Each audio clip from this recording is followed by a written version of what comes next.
From Kansas State University, this is Agriculture Today. Eric Atkinson with you. Coming up today, this week's cattle market segment featuring Lee Schulz of Iowa State University. Among other things, Lee will offer his latest thinking on what the just-signed trade deal with China means for U.S. beef exports to that country. Later, K-State's Hans Coetzee will talk about his research findings on antibiotic use for addressing BRD in feeder cattle. He's made a significant discovery having to do with the antibiotic resistance question. Later then, K-State's Jason Woodworth previews the 2020 K-State Swine Profitability Conference. It's 2 weeks from today, and K-State's Charlie Lee on 2 studies focusing on livestock guardian dogs. That's what's ahead on Agriculture Today. What is radon? Home exposure to radon gas is the leading cause of lung cancer death in the United States for non-smokers. In Kansas, 1 in 4 homes will test at or above the EPA action level. The Surgeon General recommends all homes be tested and fixed if necessary. Visit kansasradonprogram.org for more information. Test, fix, save a life. This message brought to you by the Kansas Radon Program, the Kansas Association of Broadcasters, and this station. Thanks for being along with us. You are listening to Agriculture Today. Well, since we were away for the holiday yesterday, we'll pick up with our weekly cattle market commentary today. And joining us along the line is Lee Schulz. Lee is a livestock economist at Iowa State University, as you know. Lee, we have quite a selection of things to cover here today, some of which having to do with trade, with upcoming USDA reports. But let's look back at this past trading week, which was rather nondescript, one would have to say. Well, and especially when we talk about the major events we had, and you really, when you look at the impact on the markets, it's pretty underwhelming. We started the week down in the cattle complex, and after middling for most of the week, we've seen markets significantly lower on Thursday. Friday was a bit of a bump, but overall, markets were down. I think when we look at the recent trade news, you really have to go to, it's a classic, we bought the rumor all the way up, and then it was a bit of selling the fact. And we'll have to definitely really monitor this and see how the trade progresses through the next several days and next several weeks of what the true impact of a lot of this news has been. But, of course, the fundamentals of cattle supplies, numbers, and beef demand, without much going on in either of those sectors, that lent to the tranquility in the market, didn't it? And that's, I think, a big part of it. The market was able to really grasp a hold of market-moving events because we're really in a period of demand that it'll start to ramp up here as we get into later January and progress through the spring. But post-holiday, it is a tough time for demand, so I think we weren't seeing much reaction there. From a fundamental standpoint, I would like to highlight, though, you look at where we are with current supplies, larger than year-ago levels, and when you look at cash prices, box beef prices, we're at par with year-ago levels and at times have been stronger. So I think that is really a sign of strong demand, has held us where we're at, and could continue to make a difference when we're dealing with these larger supplies. All right. Well, once again, those 2 trade deals this past week generated a ton of dialogue in the agricultural industry. The, of course, signing of the Phase 1 trade deal with China, followed by the Senate confirmation of the U.S.-Mexico-Canada trade agreement, now on to the president's desk for the signature. Just the tangibles of what that means to the beef sector. Everybody has an opinion, it seems. Lee, what do you think about each of these? It's important to break these apart. I think there's maybe less to say about the USMCA or NAFTA 2.0, as some people are referring to it as, especially when you look at beef in the sense that, there really wasn't much changes there. Mm-hmm. And so what I think is important is it kind of remains the status quo. They're very important markets to us, both Mexico and Canada, in really the supply chain of beef and cattle. And so maintaining that trade is very important there. And really for agriculture in general, I think it is certainly a positive news. It adds some certainty to the market. And I think there's a little more knowns. As we contrast that to phase one deal with China, there's just a ton of uncertainty, even though we've gotten some of the language there as it relates to the dollar figures that they're going to be purchasing, but we don't know what commodities. And there is some language in there. It's about prevailing conditions and prevailing prices. So I don't know if we're going to know that, anytime soon until they really start to buy products and we could start to really do the accounting and see what products are really driving that needed value they need to get to in 2020 and then 2021. On the side of the China deal, though, one of the more encouraging things was that the deal loosens the Chinese regulations on beef imported in from U.S. cattle. That's got to be at least a measure of good news. Yes, and I think when you look across the cattle industry, that is certainly positive news, that when you lift the age restrictions, China still won't accept beef that's been fed ractopamine, but they're accepting other veterinary drugs that are being used. I think one of the more important ones really is China addressing the backlog of getting U.S. facilities approved for export to the country, because that really has been a big hang-up there. Some of that relates to, food safety issues they have brought up or have used to prevent that getting approval. Some of it has to do with traceability, that they've more recognized the World Animal Health Organization, and we meet that requirements for traceability. And so I think all of those factors certainly do open up that market access and the potential for moving more beef to China. Now, the potential is there certainly with the dire situation they're dealing with the protein deficit driven by African swine fever. But I also would at least pump the brakes a little bit when we look at, what we've seen historically from China is less than 1% of our beef exports go to China. Mm-hmm. And so the potential is there certainly, and I think this phase one deal helps that. Their situation with the protein deficit helps that. I think because they have a dollar figure they need to achieve, that's going to help the beef movement, but it's likely not going to be overnight, and it's not going to be an overwhelming figure from the get-go. Well, moving on from all the trade talk here, let's look at the USDA's upcoming Cattle on Feed report. It's this Friday. Again, this may or may not generate a great lot of buzz in the market. What are the expectations for those numbers going in, Lee? First disclaimer is December 2019 had one more slaughter day, so that's going to help increase the number of placements. It's going to help increase the number of slaughter just because of that one more business day. I think those are both likely to be over a year ago levels. The marketed number, I think, certainly is larger than a year ago levels. It could be upwards of 5% larger than a year ago. When you look at auction receipt data, there was a lot of movement of cattle in December. That's likely to put it over a year ago levels, but usually seasonally, that does start to decline from November. I think that puts us just slightly over a year ago. Cattle on feed numbers, I think it's about at par with year ago levels. And so when you take it collectively, the report, I don't think there's going to be too many surprises as far as market reaction to this report. The placement number, pre-report expectation continues to have a really wide range on that, so it's pretty even hard to have any surprises there. And like much of the information, I think all of this is already priced into current cattle complex. And at month's end, they will be posting, the USDA, the semi-annual cattle inventory report. It seems, anyway, the standard take going into this report is that herd expansion has all but ended and that the numbers would indicate that. What say you, Lee? I think that's the case. There's expectations that a lot of the particular line items, when we look at the inventory report, will be below year-ago levels. But I think there's really some important ones we're going to look at. The beef cow number, I think expectations that we've plateaued there, at least nationally. We might see it slightly below year-ago levels.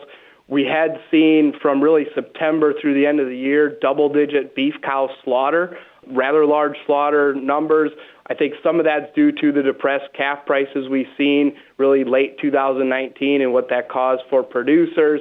I've also heard, some producers that the age of the cows were getting up there. They made a lot more sense in 2014-15 with large profit levels. They're not making as much sense now, and so we're seeing less cow numbers. And so really the size of that decline, I think, will really help us understand what happened last year as far as profitability. And the other one I think we're all watching is the calf crop for 2019, because there were significant weather events this last year that really could have caused some gyrations in the size of that calf crop. And obviously that calf crop is going to dictate feeder cattle supplies and fed cattle supplies eventually throughout the pipeline. Ought to be telling numbers out of that inventory report coming up here in just a couple of weeks now. And before we let you go, your outlook in broad terms, Lee, on the cattle market for this still new calendar year 2020. Word is that you're thinking that we'll see better prices ahead vis-a-vis 2019.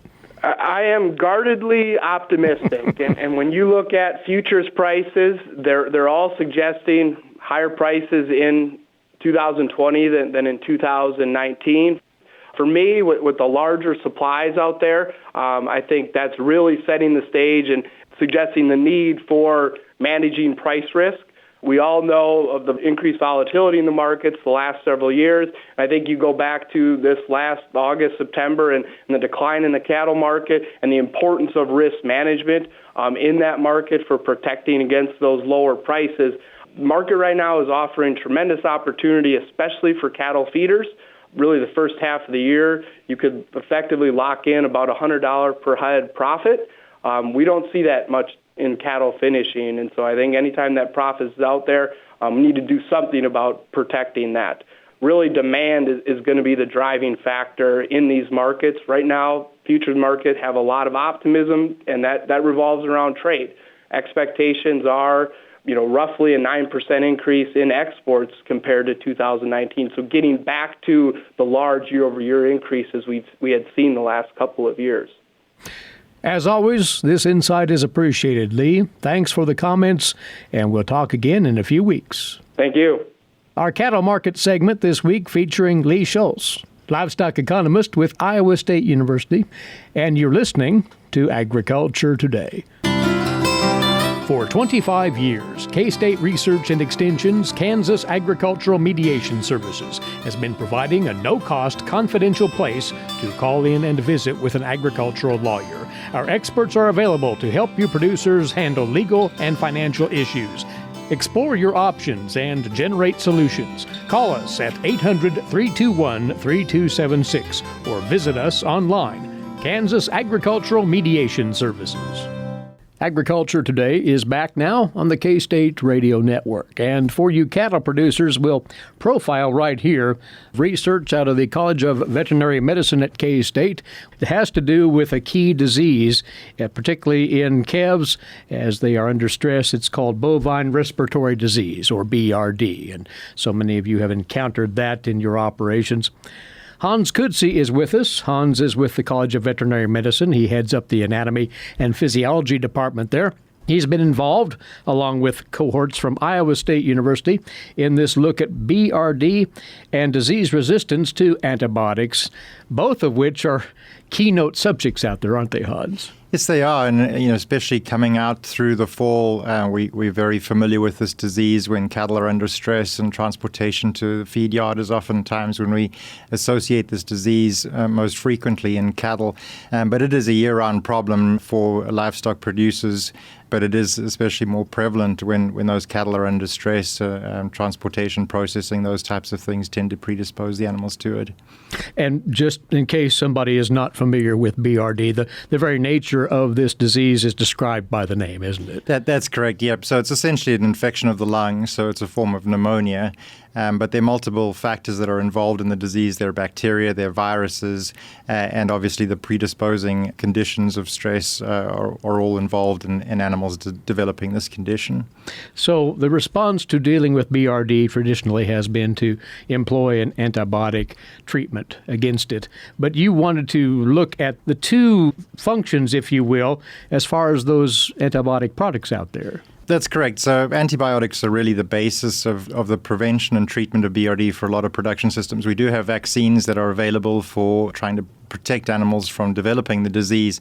But very often we'll employ an antibiotic, on arrival in high-risk cattle to try to prevent them from getting infected.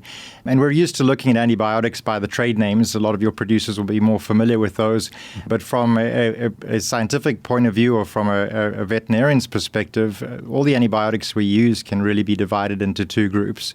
And those groups are the antibiotics that kill the bacteria that cause the infection, and we call those bactericidal antibiotics. And then there's the antibiotics that just prevent the bacteria from dividing and multiplying in the animal.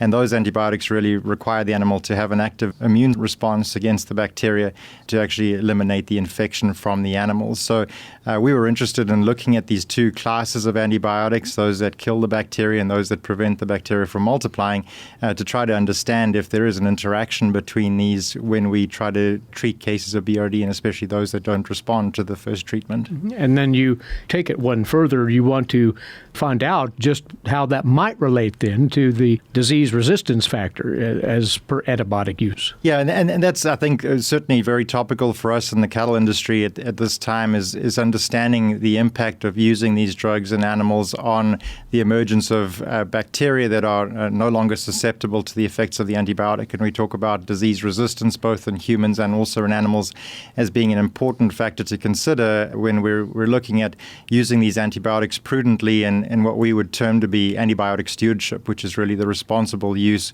of antibiotics so that we can safeguard their effectiveness both now and in the future. So Hans, how did you go about this work? You, again, were teaming up with Iowa State University's Veterinary Diagnostic Laboratory, you say? That's correct. And so the diagnostic laboratory, which many of your producers listening will be familiar with, is where a lot of veterinarians will send samples from animals that have died of infection to try to understand what caused the disease, to basically enhance management practices for prevention and treatment. And so we looked at results from samples that were submitted to the Iowa State University Veterinary Diagnostic Laboratory, looking specifically at the association between the treatments that producers had used under the direction of their veterinarian and the outcome in terms of whether we isolated a resistant bacteria from those animals or not. You had a robust study here, as a matter of fact. The samples, quite a few. That's actually. correct. Yeah, we had 780 samples that we had results from those samples that we were able to examine. And so this gave us a very broad set of data that allowed us to look at some specific relationships between which drugs were used to treat the animal and the probability of isolating a bacteria that was no longer susceptible to the effects of the antibiotic. So you crunched a fair amount of data here. What did that interpretation of the data tell you about these questions? So I think the key take-home message here is we've always thought in the past that when an animal doesn't respond to an antibiotic that we need to switch to a different drug. The thinking being that initial treatment was unsuccessful, and so we need to do something different in the animals that don't respond. But what we actually found in our experiment is when you switch the antibiotic, specifically if you started off using a drug that was bacteriostatic, which means that it just prevented the bacteria from dividing, and then you switch to a bactericidal antibiotic, so a completely different class, that we actually saw a lot more bacteria isolated in the lab that were resistant to multiple different antibiotics.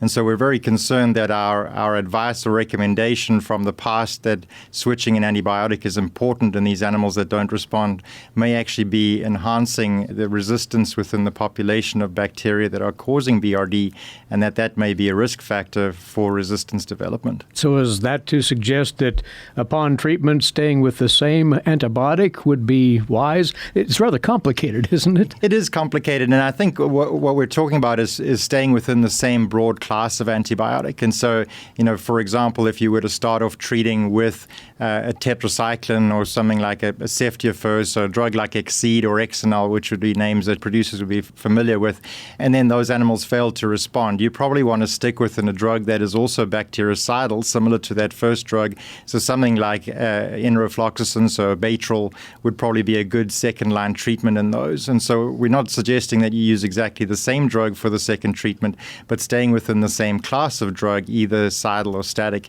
is what we would recommend based on the results of the study. Hans, this is a fairly important revelation here, isn't it, in as far as the antimicrobial resistance issue out there, antibiotic resistance that we worry about not only in livestock but in human health as well? Yeah, we're certainly excited about these results from the perspective is that they allow us identify for us some critical control points that we could potentially institute in the management system on how we might better treat animals that don't respond to the first treatment for BRD in order to minimize the risk of resistance development. But from a research perspective, it also helps to direct some of our research efforts to try to understand what the impact of this might be on the outcomes that producers are most concerned about, which are production and health and performance effects of treatment. And so what this has opened up for us is an avenue of inquiry where we would in the future consider what treatments an animal received and the impact of those treatment selections on growth and performance after treatment. And in fact, you say that is exactly what your next objective here is, to quantify all of that on the performance side. That's still in the works, but that you are working in that direction. Yeah, and I think that's what's so exciting about being at Kansas State University is that we have so much data from producers that describe the treatments that animals received and the outcome of those treatments in the animals. And so we have a very large data set that we're able to mine, looking specifically at the relationship of the drugs that were used for treatment and retreatment and the outcomes from a growth and performance perspective. And we're excited to bring those data to the industry later this year. All right. Looking forward to that. But for the here and now, cattle producers who combat BRD on a regular basis, the message to them is maybe rethink their treatment protocol? I certainly think this is a good conversation starter with your veterinarian to talk about BRD protocol design and specifically what choices are out there for producers to use on those animals that didn't respond to the first treatment. I think that's the key take-home here, is that retreating these cases after they failed to respond to the first treatment is a really important choice for the producer, and that is something that I would suggest they discuss with their veterinarian and come up with some protocols that maybe employ some different thinking in terms of how we might retreat those cases. Very well. If we might, we'll invite you back in the not-too-distant future and cover that other aspect that we just talked of, and that is the performance factor in as far as the kind of antibiotics one uses in treating BRD. So we'll look forward to those findings. We'd be delighted to come back and appreciate the opportunity. It's been great to visit with you. And we appreciate you coming over, Hans. Many thanks. Thank you. Our guest on this part of Agriculture Today, Hans Coetzee. Hans is the head of the Anatomy and Physiology Department at K-State's College of Veterinary Medicine. Again, in collaboration with the Veterinary Diagnostic Laboratory at Iowa State University, Hans has just finished up this work on the treatment of non-responding cases to bovine respiratory disease, and how switching products from the preventative treatments to the organism-killing compounds might actually contribute to the buildup of antibiotic resistance on the part of the BRD bacteria. Highly important knowledge for the purpose of backgrounder and feeder cattle health management. Ahead of the break, a calendar reminder for those of you on the cow-calf production side of the cattle business. K-State's 2020 Winter Ranch Management Seminar Series is coming up soon. These will take place at 5 locations in total around the state, and the first 2 are scheduled for a week from this Thursday, January the 30th, in southwest Kansas at Ulysses and Ashland. As K-State's Bob Weber informed us a few broadcasts back, these are excellent programs. And to find out more about those 2 meetings upcoming in Ulysses and Ashland on the 30th, as well as the other 3 in Plainville, Mankato, and Yates Center during the month of February, go to ksubeef.org. We'll be back in just a bit. This is Agriculture Today. When you are in need of timely, reliable, and trusted information, K-State Research and Extension is here. Whether it's organizing people, information, or resources, they have the necessary tools. Community comes first for K-State Research and Extension. For more information and to connect with your county's extension agents, visit www.ksre.k-state.edu. Welcome back. You're listening to Agriculture Today. Looking forward now to an event which is conducted here on the Kansas State University campus each February for you swine producers. The 2020 Swine Profitability Conference at Kansas State University has been set now for Tuesday, February the 4th. And in to fill us in on the lineup for this year's conference is Jason Woodworth, who is a K-State swine scientist. Jason, this is an eagerly anticipated event every year because it does get into the true teeth of what's important from the economic standpoint in the swine business, right?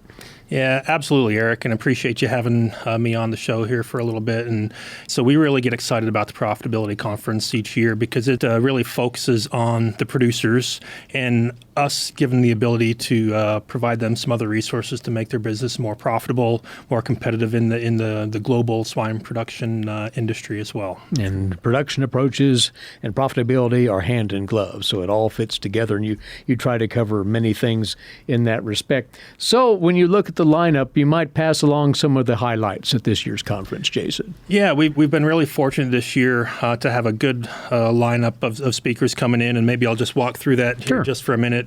We're going to start out the morning at 9:45 with Bob Taubert's talk, and Bob comes to us from Minnesota, and Bob's been part of the New Horizon farm system up there, and one of the things that Bob's done a really good job of is learning how to manage risk within his system. So he's got a different outlook on how he manages the whole business from a risk perspective that I think will provide a lot of good insight for a lot of our producers here in Kansas. We'll then pull into Joe Kearns, and Joe is an economist that does a really good job of connecting the production meat industry, not only swine, but also with the global business as well. And so he'll give a good outlook on what we should expect this year, and with all the discussions on trade and all the other global discussions we've had, it should be a good and entertaining discussion with Joe. Eventually, we'll roll in right before lunchtime to have Caden and Emily Roush join us. And we're really happy to have Caden and Emily on the program for this year. Caden and Emily have found a way to build a family business, a family farm, into a very operational business for them. And they utilize social media and their website quite heavily to be able to promote the pork industry, and especially their business with raising the Berkshire pigs. And they've got, if you go on their website, you can go in and purchase special meat that comes from their farm, and then Berkshire-derived pork, which is a really good opportunity where they've taken really a niche market and turned it into a good business for a really good, young, profitable family here within the Kansas swine producers. And that'll carry us into lunch. That then after that, we've got two really interesting presentations. One, Dr. Daniel Linares will join us from Iowa State University.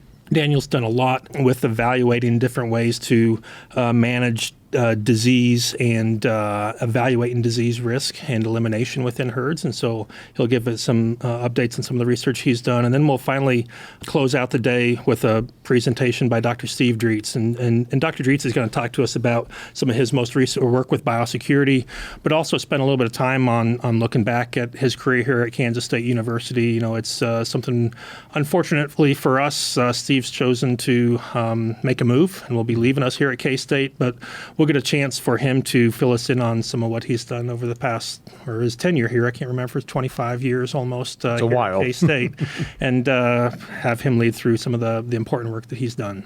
And once more, it's as simple as registering. The location, by the way, the Stanley Stout Center toward the north end of the Kansas State University campus. Pre-registration is due Friday, and it's a quite nominal fee for what one gets out of this. Yeah, absolutely. Pre-registrations are due on January 24th, and you can find those online at ksuswine.org. You can find a link to be able to get pre-registered right there. Looking forward to having a big crowd in. I think we had 150, 200 people there last year, and expect the same as long as the Kansas weather cooperates for us. Looking forward to it. It's always a great turnout. $25 per participant. That covers, of course, that fine pork meal, all the proceedings, all of the information that you'll be gleaning from this program. Jason, thanks for the preview right here. Absolutely. Thanks, Eric, and look forward to seeing all the Kansas producers at the Swine Profitability Conference on February 4th. Jason Woodworth with us. He is a swine scientist at Kansas State University. This, by the way, is the 31st Annual Swine Profitability Conference at K-State. For more information or to register, ksuswine.org. Next up for you, this week's edition of Milk Lines. Here's K-State dairy specialist Mike Brook. Mike? Today I'd like to visit with our Kansas dairy farmers concerning some profit opportunities that we might be able to discover on many of our Kansas dairy farms. As we think about what we actually get paid for, one of the things we need to think about is how are our milk components, and in particular, how are we doing on milk protein percent and the number of pounds of protein that we ship off the dairy farm every day. As the value of milk protein increases, it becomes increasingly important for us to focus on how we can feed our cows to achieve higher levels of protein yield in our dairy herd. This could be a combination of increasing the protein content or percent of the milk, as well as the overall yield of milk on our dairy farm. As we think about that, one of the critical things that comes to our attention is the importance of forage quality. Many times when we're looking at trying to increase the profitability of the dairy, milk production is an important consideration, and the level of milk production that we receive from each cow every day. Most importantly, how are the early lactation cows doing? Forage quality is the key to many of those issues as we look at our nutrition program in our dairy. We cannot make up for mistakes that we might make in terms of forage quality by just simply feeding some other feeds. We can maybe get part of the way to the milk production we should have received, but we're not going to get all the way there. So when it comes to forage quality, it's really important that we pay close attention to how we're harvesting that so that it's harvested at the right maturity, if it's a silage, that it's harvested at the right dry matter content, and then that it's stored in a way that optimizes fermentation if we're talking about silages. It's also important that we work with our nutritionists to consider how starch availability in corn silage, as well as fiber digestibility, NDF digestibility, is impacted by harvest maturity and plant genetics that we can choose from. This will create a situation where we have forages that are more digestible as well as more nutritious for our dairy animals. This is Mike Brook with K-State Research and Extension, encouraging our dairy farmers to take a look at some various things that they might do to increase the profitability of their dairy operations. Thanks, Mike, as always. And when we come back, our weekly conversation with K-State's Charlie Lee on another aspect of wildlife management. This is the K-State Radio Network and Agriculture Today. Did you know every Kansas farmer feeds 128 plus people?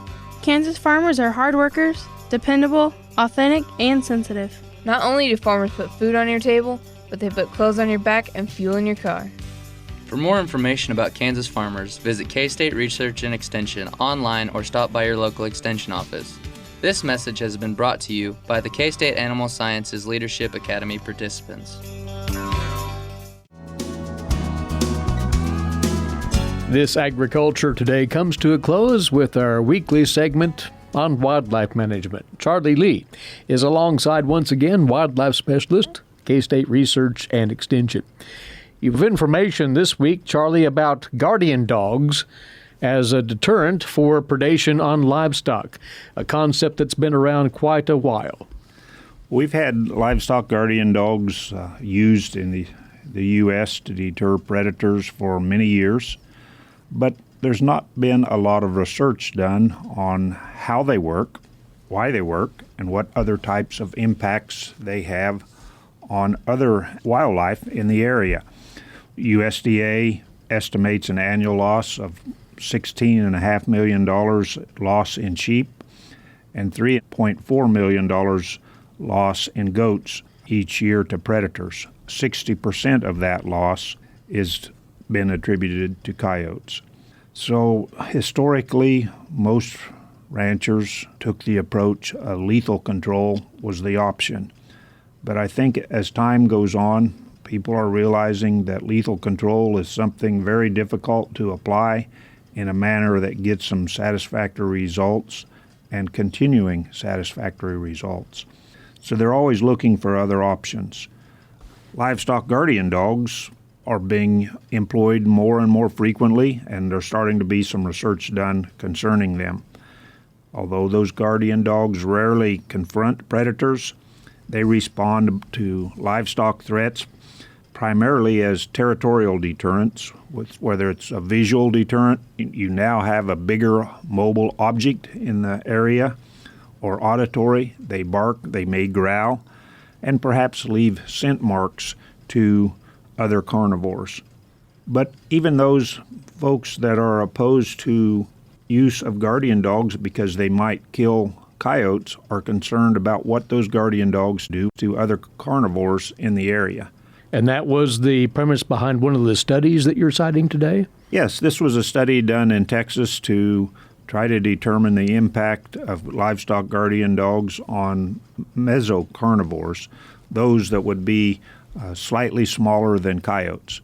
Species like fox, bobcats, raccoons, skunks, badgers, that size of a carnivore. And the research was quite clear that those species were seldom impacted in a significant manner when livestock guardian dogs were used in that particular environment. There is some concern from other people that those livestock guardian dogs may be harassing wildlife. This particular study only looked at carnivores.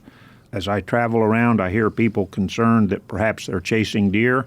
That's something that probably needs to be looked at as well.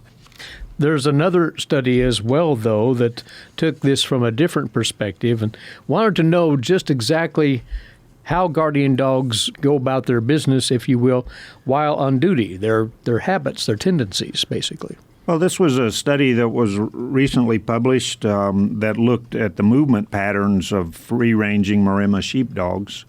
It was actually done in Australia, where they've used livestock guardian dogs perhaps for a little bit longer on larger style ranches than what we have here in the U.S. They're very large grazing properties where the main threat is feral dogs or domestic dogs, dingoes, and their hybrids.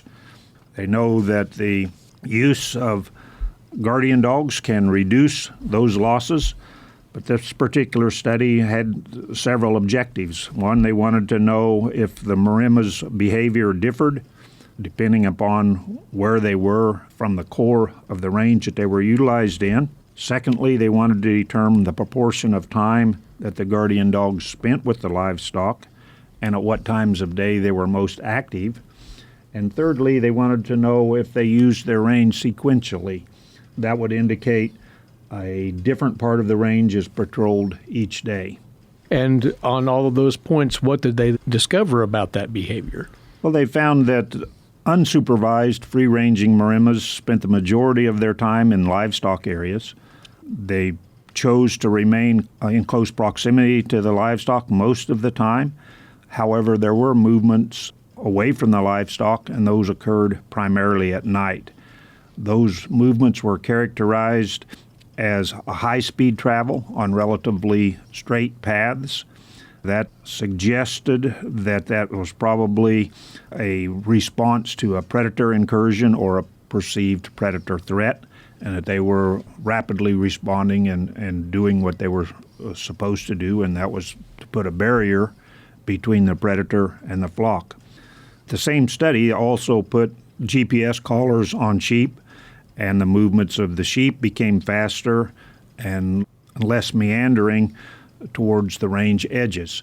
So I think the sheep are finding that further distance from the core of their home range, they perceive that as perhaps more of a threat, so they focus their core range in smaller areas, and the guardian dogs recognized that and didn't spend as much time outside of the range where the sheep were. The activity patterns of the Maremmas showed that they were most active early in the morning and late afternoon, but maintaining this high level of activity at night is certainly important because that's the time of the day that most of the predators of sheep were actually working. So the dogs are getting after their assigned duties as one would hope for, it appears, via this study. The other one saying that they are not adversely impacting other carnivores by and large. So these are pretty favorable endorsements for the use of guardian dogs, are they not? Yes, most people that have a guardian dog that's effective think they're a very valuable member of their team. but there are many problems with guardian dogs that perhaps have yet to be overcome. They have a fairly short lifespan in which they're effective. The older dogs have less activity with increasing age. So I think there's some training that needs to be done. Make sure the producers are getting a young dog to go along with that old dog somewhere in the age of 6 or 7 so that that young dog can be properly trained. And then proper management of pups is certainly important so that they are very closely associated and socialized with the sheep or goat flock that they're trying to protect. Once again here, this week we've been drawing from a couple of studies on guardian dog performance as livestock protectors. Charlie, we appreciate the word on all of this. Many thanks. Wildlife Specialist, K-State Research and Extension, Charlie Lee there. And that brings this Tuesday edition to a close. Thanks for tuning in. Eric Atkinson for Agriculture Today over the K-State Radio Network.